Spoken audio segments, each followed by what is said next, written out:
Friends, Rathasaptami రోజు స్వర్ణగిరిలో ఉన్న శ్రీ వెంకటేశ్వర స్వామి మందిరానికి వచ్చామన్నమాట.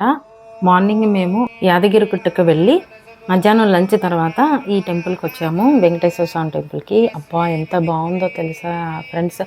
ఒక్కసారి ఎవరైనా వీక్షించాల్సిన టెంపుల్ అనమాట. విగ్రహం అయితే ఉత్సవ విగ్రహం ఎంత బాగుందో. గజారోహణ సేవ జరుగుతుంది మధ్యాహ్నం 3 గంటలకి.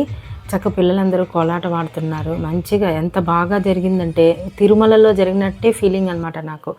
అలాగే మళ్ళీ సేవలు ఆ టైంలో ఇలాగే భరతనాట్యం చేయడానికి కూడా పిల్లలందరూ రెడీ అయ్యి ఎంతో ముచ్చటగా వచ్చారు. వీళ్ళకి కూడా చిన్న చిన్న ఫోటోషూట్లు ఈ విధంగా చూస్తున్నాను. నాకు బాగా అనిపించింది, అందుకే ఒకసారి మీకు చూపించాలనుకున్నాను.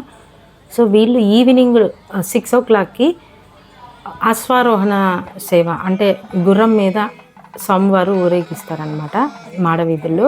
సేమ్ తిరుమలలో ఎలా జరిగిందో అలా జరిగింది.